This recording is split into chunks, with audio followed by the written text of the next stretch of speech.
Muy bien, buenas noches a todos. Aquí mis hermanos, la familia Altamirano, y a los hermanos que están por YouTube. Les saludamos y vamos a saludarnos aquí también, a presentar a la familia. Estamos reunidos en la casa de la familia Altamirano, en la casa de mi hermana Elcita, y queremos presentar a nuestros hermanos que quieren saludarles también a ustedes que están ahí conectados en YouTube. Así que vamos a ir mostrando a las personas que están aquí reunidas con nosotros para que saluden. Buenas Hola. noches, mis hermanos. Les invitamos a que se unan en familia para que aprendan más del Señor y que Dios les bendiga.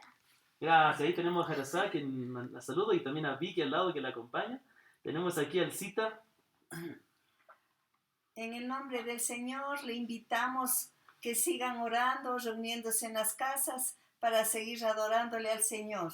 Y les agradecemos y que Dios les bendiga. Y le doy gracias a mi Dios porque está sanando a mi hijo que estaba bien mal y le está levantando. Y doy gracias porque el Señor le está levantando ya lo que le querían desconectar para que se muera mi hijo. Y el Señor ya le levanta, gracias a Dios. Amén, bendito el Señor, sí. Hemos estado orando aquí por Daniel Altamirano y el Señor está haciendo una hora. Y tenemos a ver, bueno, derecha e izquierda no sé porque en mi cámara se ve de una manera, pero tenemos ahí a Boris, tenemos ahí a Isabelita, a Anaí y tenemos a Sonia. A ver si quieren dar unas palabritas también. Mis hermanos, les queremos mucho, sabemos que se conectan algunos hermanos de otras partes, sepan que siempre están en nuestras oraciones, que el Señor les bendiga y algún rato estaremos todos juntos en esta patria celestial. Que el Señor les bendiga y les queremos mucho. Amén. ¿Alguien más quiere dar un saludito de pronto? ¿Sí? Ok, muy bien.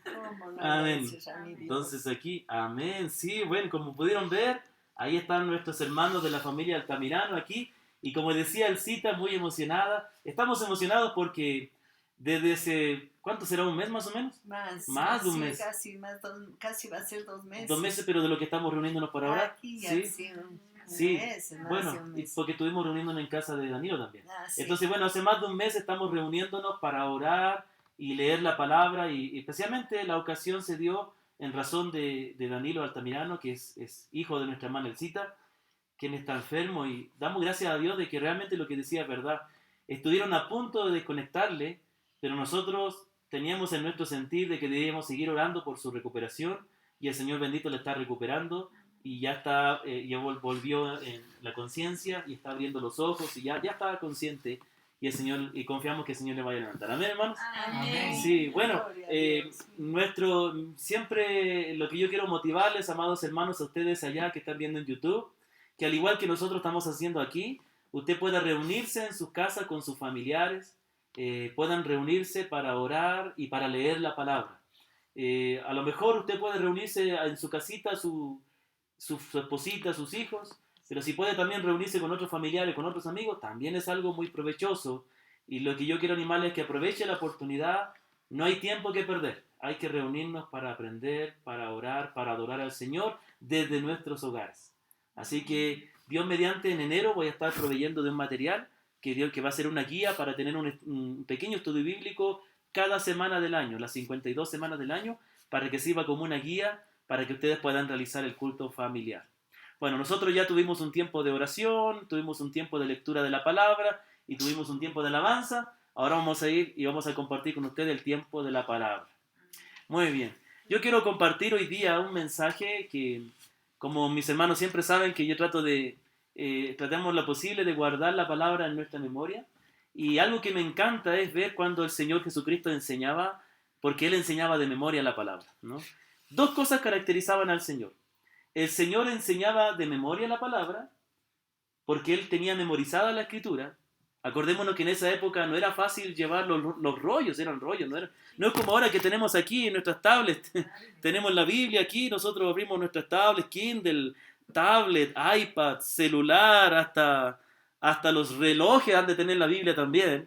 Y en esa época no, entonces eso hacía que sea más necesario memorizar la palabra. Entonces a mí me encanta ver al Señor cómo Él enseñaba, porque Él abría su boca, se sentaba, abría su boca y Él enseñaba algo que ya estaba guardado en su corazón. Y la segunda característica es que el Señor enseñaba usando historias.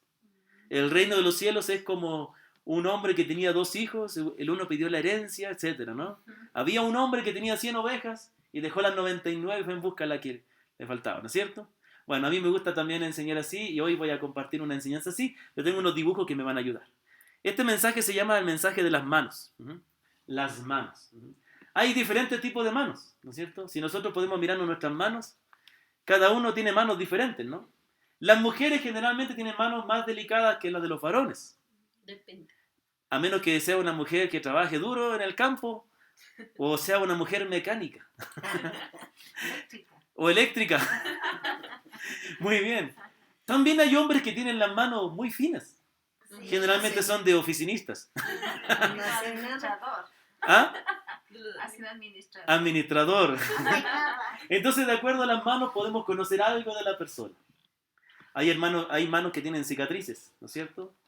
Y las cicatrices, yo tengo aquí una cicatriz en mi dedo aquí, y esa cicatriz me recuerda cuando yo tenía como 10 años, me corté con un serrucho. Yo me las daba de maestro en esa época y agarraba cualquier pedazo de madera y lo único que hacía eran repisas. Hacía repisas, nada más. Lo único que sabía hacer, no estaba en mi alcance a aprender, no tenía nadie que me enseñara. Pero fue un tiempo divertido. Entonces me queda esta marquita y siempre me acuerdo ese día. Y ahí tengo otras marcas en mi mano que me traen recuerdos de otras cosas también. También las mujeres cuando tienen las uñas largas dicen que no hacen nada. Así saben decir, ¿no es cierto? No se tienen Sa- ni uñas. Saben decir que la mujer cuando tiene uñas largas no hacen muchas cosas. ¿Por qué? Porque requiere más cuidado, ¿no? Bueno, ahora, en la palabra de Dios también encontramos algunas manos. Manos de personas. O se hace alusión a sus manos, o podemos más o menos representar su vida por unas manos. La primera mano lo voy a mostrar ahorita. Estas manos, ¿de quién serán? Son esta mano de abajo. Está recibiendo dinero. Está pidiendo caridad. No, está recibiendo. Ah, Ajá, está recibiendo unas monedas. Simón, ¿De quién será? ¿De Simón? ¿Por qué? porque él era ¿Simón el mago o el pescador? el pescador. El pescador. No, no es de Simón. Ah, es de otro discípulo del Señor. El rico, el Lázaro. Judas, No, Judas. Judas. Las manos de Judas. Judas. A estas manos les vamos a llamar las manos de codicia. Manos de codicia. Pero es que el Señor sabía que él era ladrón. Ah, sí. Bueno, dice la palabra que justamente, como dice Sonia, dice la palabra que Judas, cuando vino una mujer que derramó un perfume muy caro a los pies del Señor, él fue uno de los que dijo, Señor, ¿por qué? ¿Qué desperdicio? Imagínense, desperdicio que alguien derrame un perfume al Señor. O sea, derramar perfume al Señor es un desperdicio. Cuidado con lo que hablamos, ¿no? Entonces, él dijo, podía haberse vendido el perfume y dado a los pobres. Y la palabra dice que él no lo decía porque realmente ame a los pobres o esté interesado en ayudar a la gente, sino porque era codicioso, amaba el dinero y sustraía de la bolsa. Y el Señor sabía. Y el Señor sabía los corazones. Esta es una mano de codicia, porque así mismo como hemos estado hablando, Judas estuvo cerca del Señor. ¿Sí o no? Judas vio los milagros del Señor. Judas escuchó la palabra del Señor. Pero al final se demostró lo que verdaderamente había en su corazón. ¿Sabe qué? Las manos de Judas son manos de codicia porque a pesar de haber en cierta manera conocido de Cristo, realmente su corazón nunca cambió. Siguió amando el pecado y prefirió el dinero y rechazó a aquel que podía salvarle. De la llanura del corazón habla la boca. Exacto, dice aquí Sonia, de la abundancia del corazón habla la boca, dice la palabra. Y podríamos decir lo que hay en nuestro corazón, tarde o temprano saldrá afuera. Entonces aquí viene el punto. Judas, mire, y esto nos tiene que llamar la atención a todos nosotros, y a ustedes también que están ahí en casa. Así como Judas, no, está bien, esa es la idea, que podamos, eso es, exactamente, tenemos que compartir, ¿no es cierto? Y opinarán también ustedes allá que están muy callados. Estamos concentrados. Están concentrados, ah, ya, ok. Es que la mascarilla nos deja escuchar muy... los domingos no se escucha mucho como cantan porque la mascarilla no... En cambio en Molalillo, como es más chiquito el lugar, se escucha bastante y es lindo como cantan las hermanas de Molalillo. Bueno, entonces, esto lo tiene que llamar la atención. Las manos de codicia realmente son las manos de un hombre que, a pesar de estar en el grupo de los discípulos, a pesar de haber confesado que Cristo era el Mesías, realmente no era un verdadero creyente. Judas no fue un verdadero creyente. Judas nunca se convirtió. Y entonces aquí viene el punto. Esto es tan impactante. ¿Por qué? Porque me está diciendo que puede ser que hayan personas que estén en el grupo de los creyentes, que hayan pasado años escuchando la palabra, que puedan... ¿A dónde está? Allá. Que puedan haber visto la obra de Dios de alguna manera. Y aún así, adentro está. Y aún así, no conocer al Señor verdaderamente. Por favor. Gracias. Ahí, ok. Gracias, sí. Perdón, mil disculpas por esa interrupción. Se me olvidó bajar el volumen del celular. Entonces, que estamos en vivo y en directo, estamos en una reunión en casa. Sí, mejor. Entonces, gracias por esa ayuda. Mejor, ya. Ok. Ya, ok, muy bien, apaguemos el celular, después le llamo al hermano. Bueno, no, ahí nomás tengámoslo ahí, no. Más bien, si llama otra vez el hermano, ¿puedes contestarle, por favor? Porque me tiene que dar la respuesta, porque estamos ayudando a un hermano que se va a cambiar de casa. Entonces, un hermano que tiene un camión, me quiere dar la respuesta si le va a poder ayudar o no. Porque así tiene que ser la iglesia, tenemos que ayudarnos uno a otro, ¿no? Y cada uno, más o menos uno ya va conociendo a los hermanos en qué es lo que son buenos para ayudar, cuál es lo que puedan ayudar, ¿no? Sí, sí, sí, también, amén. ¿Qué haces? Eso, hay muchas cosas que se pueden hacer, sí. Entonces, aquí esto nos tiene que llamar la atención. Pido disculpas, bueno, los hermanos que están en YouTube comprenderán que mi propósito es grabar en vivo y en directo la predicación de la palabra en una reunión familiar, y así como el otro día envié del video de Mulalillo y de Benítez también. Entonces, estas cosas suceden. Entonces, eso es lo lindo de estar en una reunión familiar, que no hay no es necesario tanta formalidad que hay en la iglesia, ¿no? La iglesia, realmente el culto, la reunión de los creyentes es una reunión familiar. Por eso nos llamamos hermanos. Por eso le decimos a Dios Padre, ¿me comprende? No es como un acto cívico, ¿no? Algunos ven como el culto como un acto cívico, hay que estar ahí con corbata y todo, en silencio, y cantamos el himno nacional. Mi corazón entona la canción. No, el culto es una reunión familiar donde nos reunimos los hijos de Dios a conmemorar a nuestro Señor Jesús y a escuchar la voz de nuestro Padre. Y aquí yo que estoy aquí tengo el privilegio de ser el portavoz de Dios. Realmente es el Padre Celestial que nos está hablando. Entonces yo quiero que nos examinemos. Puede ser, ocurre, la Biblia lo dice, que va a crecer el trigo juntamente con la cizaña. Que hay una triste realidad, que hay personas que están en la iglesia, se han bautizado, han profesado creer en Cristo, pero realmente su corazón nunca fue verdaderamente convertido. No es que pierda la salvación, es que nunca la tuvieron. La salvación no se pierde, porque un verdadero creyente, su vida va a ser transformada, ¿me comprende? Pero sí la palabra nos enseña que hay personas, y eso es lo que también hemos conversado. ¿Por qué sucede que a veces, e incluso hasta pastores, caen en pecados horribles, o terminan haciendo cosas que hacen daño y hacen apartar de la fe? ¿Y qué dice la palabra? Que en los posteriores días vendrán falsos maestros. Y no está hablando de maestros carpinteros. Está hablando de maestros de la palabra. Hombres que predican la palabra que son falsos, no son verdaderos.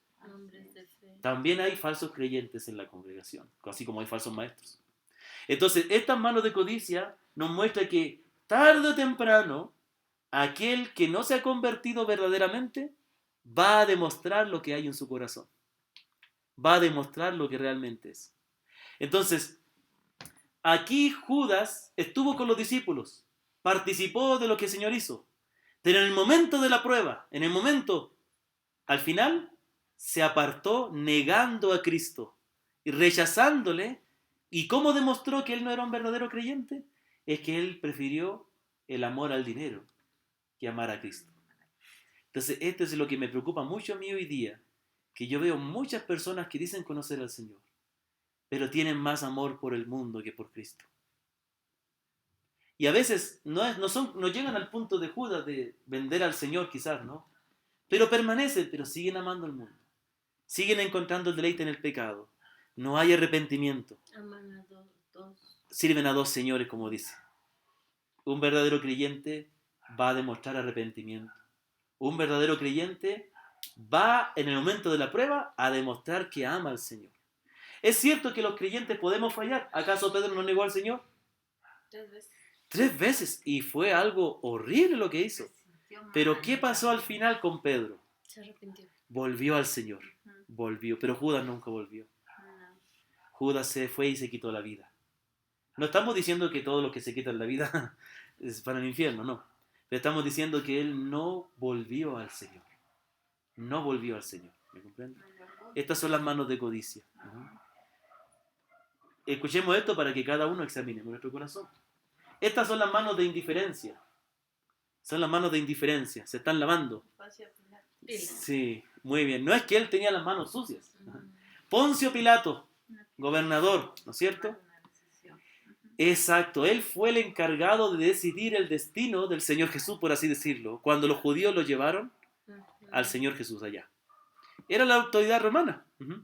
Y tenía que tomar una decisión. Y lo interesante es que era una fiesta, era la fiesta de la Pascua, si no me equivoco. Y en esa fiesta la autoridad podía soltar a un preso. Y había otro hombre que también fue tomado preso, fue Barrabás. Pero entonces aquí Pilato se encuentra en un problema, porque él confiesa lo que dicen los evangelios, que él dice, no hallo en este hombre mal alguno. Y más encima, la esposa tuvo un sueño y le dice, he sido perturbada mucho en sueños de que no tiene que condenar a ese hombre. Y entonces, primero, viendo la evidencia de que Jesús era inocente, teniendo la advertencia de que de alguna manera esta mujer, el Señor la advirtió, él prefirió escuchar a la multitud. Él prefirió seguir a la mayoría. Y él dijo, ¿qué quieren que haga con Jesús? Con Barrabás, que lo suelte. Y con Jesús, crucifícale, crucifícale. Entonces él, ¿qué es lo que hace?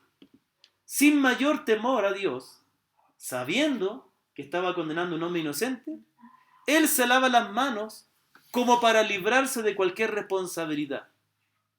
Pero no era así. ¿Tenía poder para liberarlo o no? Claro. Pero él piensa que al lavarse las manos es decisión de ustedes. No, él tenía autoridad. Pero aquí vino que él fue indiferente a Jesucristo, porque más le importó agradar a la multitud, congraciarse con los judíos, quedar bien con ellos, y rechazó a un inocente, y más que inocente, al mismo Hijo de Dios que podía haberle salvado. ¿Me comprende? Bueno, no sabemos si al final se arrepintió o no de Pilato, no sabemos. Pero él sabía que no tenía culpa. Exacto, él sabía. Entonces aquí en el punto. Este representa el corazón de muchas personas en el día de hoy, que saben de alguna manera que lo que dice la palabra es verdad. Saben que son pecadores, porque el hombre lo sabe, ¿no? No hay nadie que no sepa que eres pecador. No hay nadie que no tenga la conciencia que Dios está ahí, ¿me comprende? Solo que el hombre busca excusas para tapar eso. No aceptar. Para no aceptar. Entonces, muchas veces la presión de la multitud, de los demás, es más poderosa que quedar bien delante de Dios. En el día final, cuando muramos y estemos delante de la presencia del Señor, cuando se acabe todo, no va a importarnos lo que opinan los hombres. Lo que va a importar es lo que opine Dios. Entonces nosotros debemos vivir siempre con esa conciencia. Debemos siempre vivir teniendo la conciencia que un día estaremos delante de Dios. ¿Qué importará ese día? ¿Qué va a importar? Amamos demasiados a las personas. Como siempre digo, amamos más al prójimo que a Dios. Primero hay que amar a Dios, después al prójimo. Al prójimo hay que amarle, pero primero a Dios. Entonces aquí dice que Pilato finalmente entregó al Señor a la muerte. Y no le importó hacerlo, fue indiferente, no le dio valor. ¿Sabe? Ese es el problema del hombre. Romanos capítulo 3 dice, no hay justo ni aun uno, no hay quien busque a Dios, no hay quien entienda. Sepulcro abierto su garganta, con su lengua engaña. Quebranto y desventura hay en sus caminos, y no conocieron camino de paz. Y al final concluye diciendo, no hay temor de Dios delante de sus ojos. La razón por la cual el hombre vive en el pecado y no sale de ahí es que no tiene temor a Dios. Tiene más temor a la gente que a Dios. Quedar bien con los amigos. Exacto. El Señor Jesucristo una vez les dijo a los discípulos que cuando ellos fueran a predicar, los iban a entregar a la cárcel o les iban a azotar las sinagogas.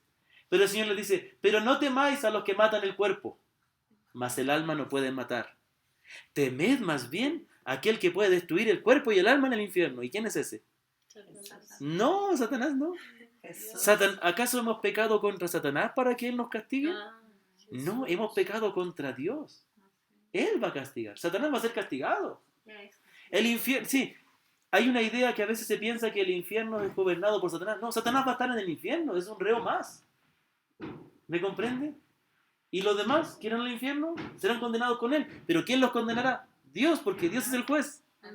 Hemos pecado contra Dios, no contra Satanás. ¿Me comprende?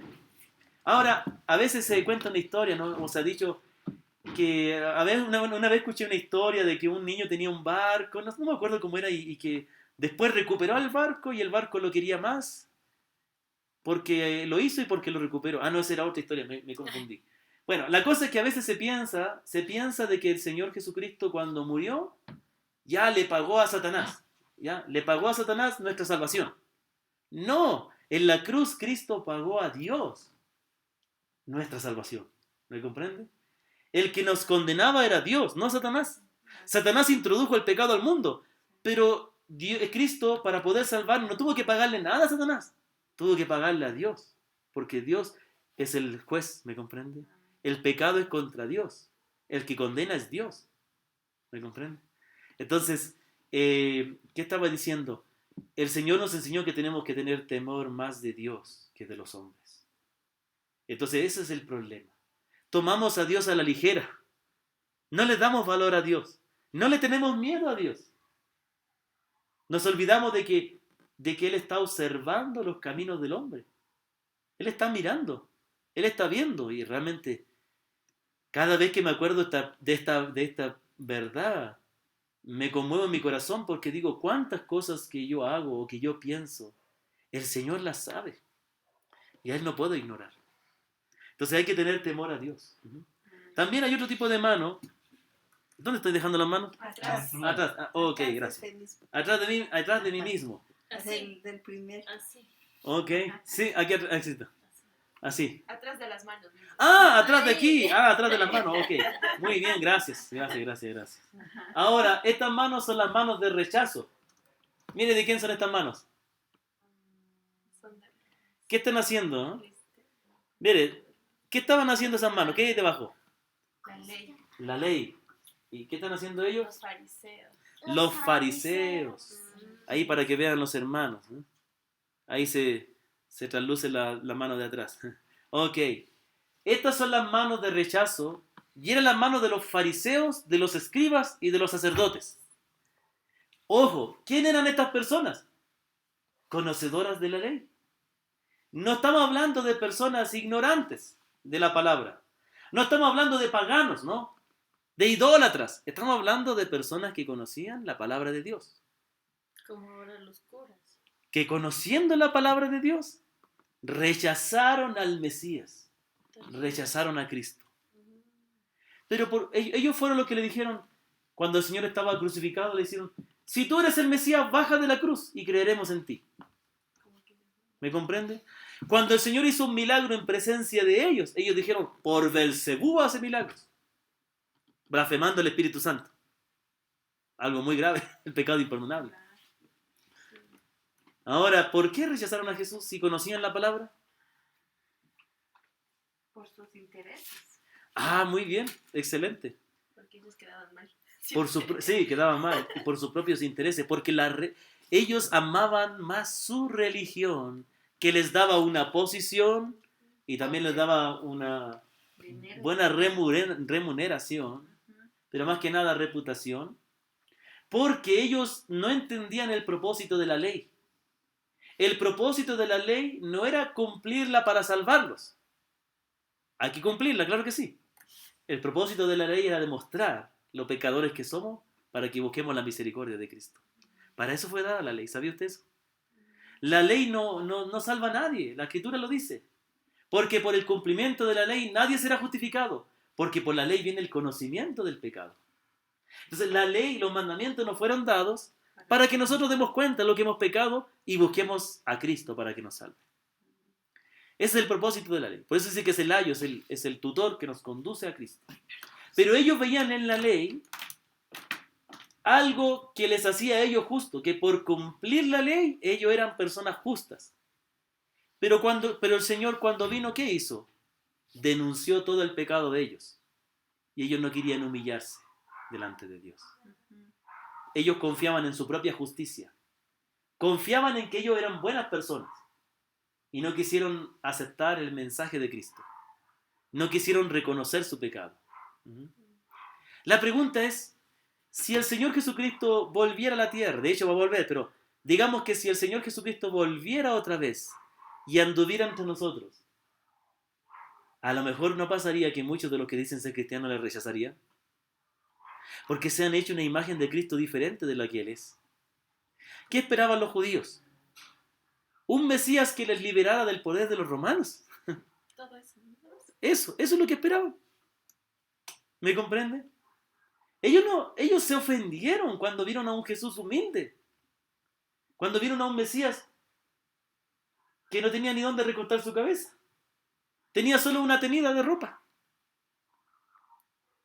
No venía de una familia sacerdotal. No venía de una familia pudiente. No vino con riquezas y nació en un pesebre, que no es el pesebre bonito que ponemos en Navidad. Era el lugar donde duermen los animales. Con olor a borrego. Olor a caballo, a vaca. Ahí en la paja, en el pasto, con la alfalfa al lado. Ahí nació el Señor. Desde el principio Jesús sufrió.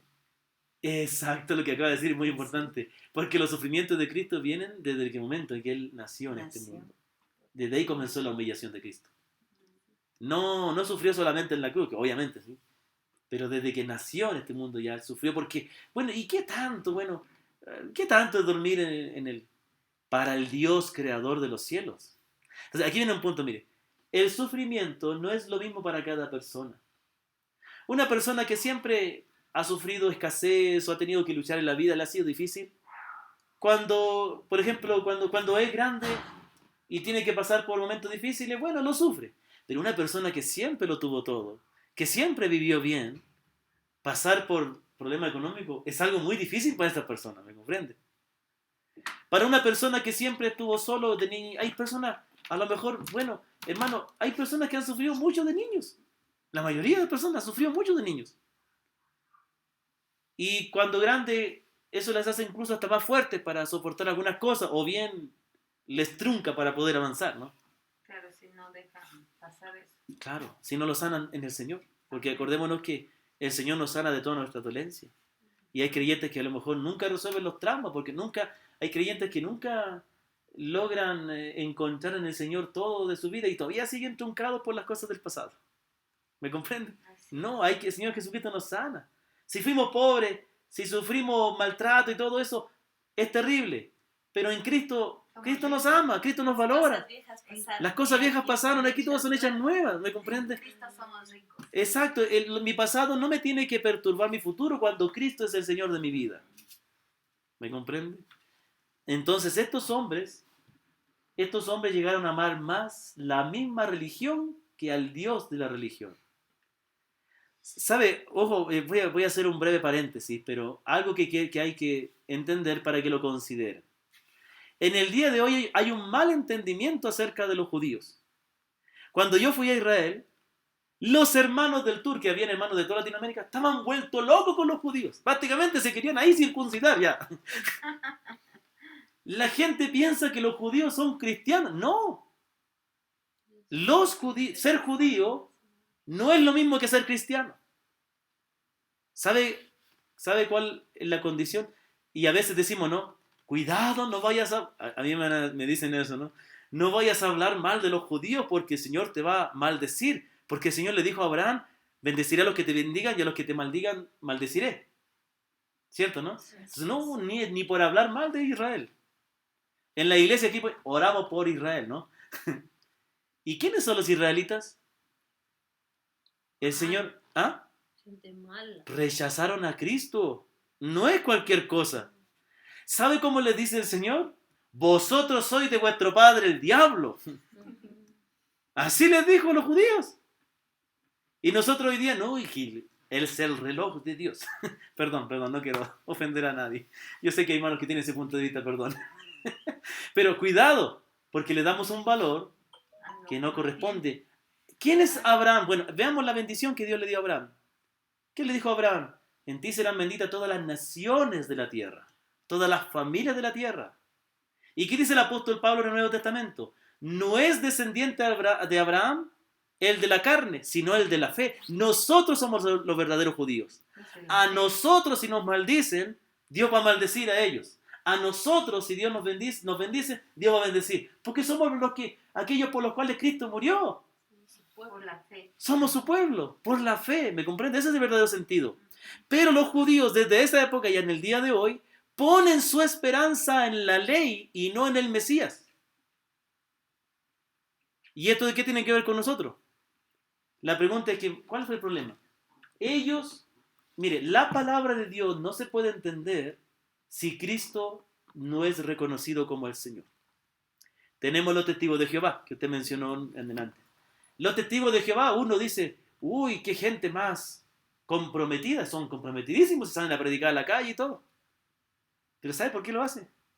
Porque ellos están confiando en su propia justicia para ser salvos. Ellos no reconocen a Cristo. Ahora, bueno, alguien dirá, pero ¿para qué, Claudio? Es tan exagerado, mira. Está bien que no reconozcan a Cristo, pero tratan de obedecer los mandamientos. Hermano, el rechazar a Cristo es peor que cometer asesinato. Es rechazar al Hijo de Dios. ¿Me comprende? Entonces muchos tienen esto. Conocen la palabra, han leído, pero rechazan a Cristo. ¿Pero cómo lo rechazan? Ellos rechazaban a Cristo porque ellos tenían una imagen distorsionada de Cristo. Como dije, conforme a los deseos de ellos. Muchos cristianos hoy en día, mucha gente cristiana, son como los fariseos. Porque primero, no confían y no dependen de Cristo para su salvación. Aunque dicen creer en Cristo, confían en ellos mismos. Por eso su corazón está lleno de orgullo. Y segundo, creen en un Cristo diferente al de la Biblia. Por otro lado, hay personas que son muy, muy morales. Y más que confiar en Cristo, confían en que es que yo estoy de la iglesia 20 años. Es que yo nací criado en el Evangelio. Nacido y criado en el Evangelio. Le pregunto, ¿pero te has arrepentido realmente? ¿Te has humillado delante de Dios? Pero por otro lado, hay otro tipo de personas que viven como ellos quieren. Viven en fornicación, en adulterio, aman el mundo, no tienen ningún interés en la iglesia, ni en congregarse. Pero ellos dicen, pero Cristo murió por mí, yo acepté al Señor. Yo acepté al Señor, entonces yo voy a ir al cielo. No es ese Jesús. El Jesús de él, de esa persona, no cambia a las personas. El Jesús de la Biblia sí cambia a las personas. Vamos a ver. No, dejémosla, tranquila. Está cansadito la jara. El Jesús de la Biblia exige de nosotros que Él sea lo más importante. ¿Qué le dijo el Señor Jesús? El que no aborrece padre y madre no puede ser mi discípulo. El que no renuncia a todo y toma su cruz y viene en pos de mí no es digno de mí. No estoy diciendo que debemos odiar a nuestros padres. Ya, padre, anda. No, significa que tenemos que amarle más a Cristo, de modo que nadie sea más importante que Él. Lo siento, papá y mamá, pero yo tengo que obedecer al Señor. ¿Se comprende? Ahora, todo esto nos tiene que llevar a examinarnos. ¿Qué tipo de manos somos nosotros? Pastor, una pregunta. Dígame. Eso no va como que cuando los padres son católicos aferrados a estatuas y todo, y nosotros decirle Sí. hasta ahí. Nosotros, a veces, mira, buena la pregunta que usted hace. Muchas personas han escuchado el Evangelio, pero no quieren seguir a Cristo porque tienen miedo a su familia. Uh-huh. Pero por otro lado hay personas que son cristianos. Y esto, lo que les voy a decir ha pasado, tristemente. Hemos tenido, no aquí en Ambato, gracias al Señor, por lo menos no sé yo. Hay cosas que yo no conozco en la vida de todos los hermanos, trato de ayudarles, pero bueno, ¿qué también harán? Es como dice, cuando el profesor sale, ¿qué también harán los alumnos? ¿No? Entonces, pero ha pasado que han habido personas que han confiado en el Señor, han creído, son creyentes, pero se casan y terminan casándose por la Iglesia Católica para hacer caso a sus padres. O se casaron en yugo desigual y ahí tuvo que irse a arrodillar al cura para recibir la hostia. O por otro lado, hay personas que por ejemplo, ha tocado que a veces ha tocado casar un matrimonio y nosotros tenemos la firme convicción de que una boda no es meramente algo que tiene que ver con los que se casan, sino que es algo que tiene que ver con la congregación. Porque digamos que un matrimonio se casa en la iglesia, que son miembros de la iglesia, entonces la boda es algo que concierne a toda la congregación. Por eso nosotros no aceptamos que hayan tiempo para tomar y bailar y todas esas cosas. Yo sé que muchas personas no están de acuerdo conmigo en eso. Lastimosamente yo soy pastor y en este caso busco tratar, yo pongo la regla. No, en el buen sentido. Yo tengo que buscar lo que agrada al Señor. ¿Me comprende? Entonces, nosotros no respaldamos como iglesia una boda que contenga estos elementos que van a ser causa de que la gente peque. Que se borrache o que... ¿crees que la música es... Mira, dígame qué canción bailable honra al Señor. ¿Me comprende? Tampoco van a bailar música de Paul Weber, música judeo-cristiana que para danzar, ¿no? En ese caso nos ponemos todos a cantar y aplaudir y cantamos alabanza, ¿me comprende? Pero muchos hermanos, por causa de, no por causa de ellos, sino, o sea, de que ellos quieran hacerlo, sino que se dejan llevar por la presión de la familia y terminan haciendo una boda que debe ser para ellos, termina siendo para la familia.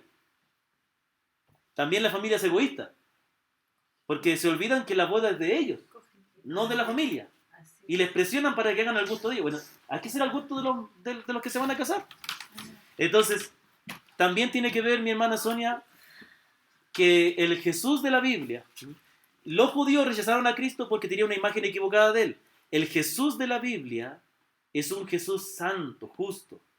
Es aquel que dice, yo solo te puedo salvar, no hay nada bueno en ti, solo confía en mí. Pero también es aquel que dice, si tú te arrepientes y me reconoces como el Señor, yo soy el Señor de tu vida. Y a mí me tienes que obedecer y seguir. Y si eso implica tener que desobedecer a mi familia, yo tengo que elegir obedecer a Cristo. Y eso implica tener que desobedecer, y perdónenme que esto puede sonar un poco feo, pero si implica que yo tengo que desobedecer a las autoridades del mundo por obedecer a Cristo, cuando yo tengo que decidir, cuando yo tengo un conflicto de sometimiento entre someterme a Cristo y someterme a las autoridades, si hay ese conflicto porque hay un desacuerdo, yo tengo que elegir obedecer a Cristo. Como José, que decidió mantenerse fiel al Señor a pesar de las tentaciones y todo. Como los verdaderos creyentes lo han hecho. Sí, los creyentes podemos ser como Pedro, que negamos y volvemos al Señor. Pero tarde o temprano el creyente no va a poder dejar al Señor. ¿Me comprende? Como el falso creyente tarde o temprano va a volver a lo que realmente le trae deleite y gozo. Entonces aquí es donde tenemos que examinar a nosotros y ayudar a otros. A veces nosotros decimos, esta persona era cristiana, pero se apartó y vive en el mundo. Y no le predicamos el Evangelio porque pensamos que porque hizo una oración es creyente. Y le privamos de darle el mensaje. No, si no está siguiendo al Señor, predícale el Evangelio. Si no está siguiendo al Señor, predícale el Evangelio. ¿Me comprende? Por ejemplo, hermano, con todo el amor, nosotros nos conocemos hace poco. Bueno, nos conocemos hace años acá. También acá nos conocemos. Pero primerito en el tiempo que yo he estado aquí, ¿de qué ha hablado? Del Evangelio, porque esa es la parte final. Aunque seamos creyentes, necesitamos entender claramente el Evangelio, porque el Evangelio es la base. Y voy a terminar con estas palabras. Hay unas últimas manos. Puede que nosotros hayamos tenido manos como las de Judas, de codicia. Puede que Cristo no haya sido tan importante para nosotros. O puede que nosotros hayamos sido indiferentes como Pilato, o que hayamos sido como los judíos, que hayamos tenido una imagen incorrecta de Cristo. Hay unas últimas manos, y estas son las manos de salvación. Así. Bueno, así. No, porque están hacia abajo llamándonos. ¿De quién son estas manos? De Jesús. Bueno, no son literalmente las manos del Señor, son un dibujo, ¿no? Pero son las manos que representan las manos de salvación. Las manos de Cristo. Entonces aquí hay algo maravilloso. Mientras estamos vivos, tenemos la oportunidad de volver al Señor siempre. De volver a Él, arrepentirnos y decirle, Señor, ya sea que, digamos, me acabo de dar cuenta que a lo mejor yo no soy un verdadero creyente. Eso es algo que me pasó cuando yo tenía, o sea, algo que yo me preguntaba cuando yo tenía 15 años. Yo no sabía si era un verdadero creyente. Yo sabía que Cristo podía salvarme, pero yo no sabía si yo me había convertido bien. Yo me había convertido supuestamente a los 12 años, pero yo veía cosas en mi vida que no estaban bien. Y a lo mejor yo no soy un verdadero creyente, a lo mejor yo realmente no confío en el Señor. ¿Será que acepté al Señor bien o no? Y así vivía con esa duda, pero un joven de la iglesia me ayudó. Un joven que hasta el día de hoy a veces nos comunicamos, mi hermano Oscar se llama, y es de Lagunillas. Mi querido amigo Oscar en una conferencia me dijo, Claudio, grande sí, Claudio, que es alto sí. Y me dijo, no importa, o no te preocupes cuándo creíste en el Señor, cuándo aceptaste al Señor o no. La pregunta en el presente, en el día de hoy. ¿Tú reconoces que eres pecador? ¿Y tú crees que Jesucristo realmente es el que te salva y que te perdona? Sí lo creo, y eso es lo que yo creo. Entonces dice la Biblia que en el Señor Jesucristo serás salvo. Entonces, no bases tu salvación en que yo un día acepté al Señor, en que tal fecha. Había un pastor que decía, si usted no se acuerda el día y la fecha cuando se convirtió, usted no es verdadero creyente. No entiendo. ¿Dónde está eso en la Biblia? En mi Biblia no está. Faltó un versículo, me engañaron. No. Lo importante es que usted crea en el Señor. Que usted se haya arrepentido. No le pase como a Judas. No piense que porque usted está con nosotros, que porque usted está en el ambiente de los cristianos, usted es cristiano, no. Examina tu corazón. ¿Qué es lo que realmente amas? ¿Qué es lo que realmente te importa? Y mucha gente, estamos rodeados de gente que vive el cristianismo a su manera. Eso no es el verdadero cristianismo. El cristianismo se vive a la manera de Cristo. Hay que buscar la manera de Cristo. Hay que seguirle. Amén, hermanos. Y no nos olvidemos que dentro de todo siempre está aquí presente la misericordia de Cristo. Volvamos a Él. Amémosle a Cristo por todo lo que nos ha dado y entreguemos nuestra vida a Él. Oremos para terminar. Padre Santo que estás en los cielos, te damos gracias por tu gran amor, por tu gran misericordia, porque hoy nos has dado la bendición de tu palabra. Gracias, Señor, por Vicky, por Elcita, por Hadassah, por Boris, por Isabel, por Anaí, por Sonia y por nuestros hermanos que están ahí viendo el video en YouTube, Señor. Gracias porque tú nos has dado este tiempo de compartir, de escuchar tu palabra. Quedamos ahora para descansar en ti, que examine nuestro corazón, examines y purifique nuestra fe. Señor, no permita que ninguno de los que estamos aquí nos perdamos, sino que haz una obra y da un verdadero arrepentimiento. También ruego por mis hermanos que están en sus casas, Señor, que tú también obres en sus vidas, en sus esposos, en sus esposas, en sus hijos, Señor, en sus hijas. Convierte las familias, Señor, convierte a nuestros hijos, Señor. Conviértenos a ti, Señor. Gracias te damos y esperamos en ti que hagas una obra en Danilo, en Jorge y en todos aquellos que están pasando momentos de enfermedad. Te lo pedimos en el nombre precioso de nuestro Señor Jesucristo, quien vive y reina para siempre y quien merece toda nuestra vida. Amén. Bendito sea el Señor. Nos despedimos, mis amados hermanos. Que el Señor les bendiga. Y estamos ahí listos para servirles también a ustedes.